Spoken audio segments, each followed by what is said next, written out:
Controlling torque is a pretty straightforward affair, especially if you have something like the new exponent. Right when you plug it into Torq, all the controls are going to be mapped directly to something in the software.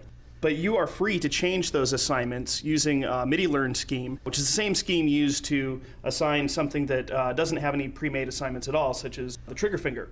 So we'll find that just starting off, knobs like high EQ, mid EQ, low EQ, volume, crossfader, even play, rewind, fast forward, the loop, all these things are already assigned.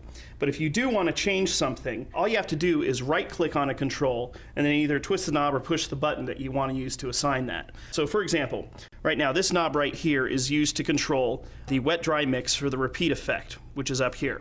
If I want to change that to maybe do the wet dry of the third effect, all I have to do is right click on that, it turns red, twist the knob, and now that knob is controlling the wet dry mix of the third effect.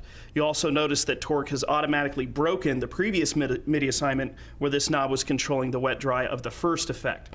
So at any time you can make new assignments on the fly and not have to worry about was that knob or button controlling something else before. It'll always do just the very last thing that you assigned it to.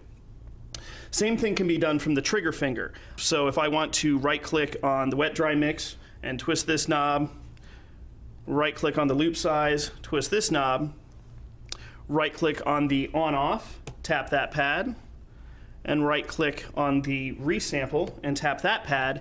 Now I have control of the repeat effect entirely from the trigger finger. So when this song gets playing, we jump up over here, hit play.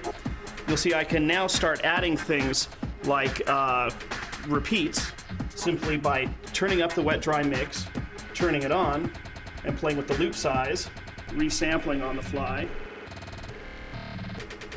and turning it off. I can then take those same things and reassign them maybe to the flanger with the flange delay. Now those knobs that were controlling the repeat are now controlling the flanger.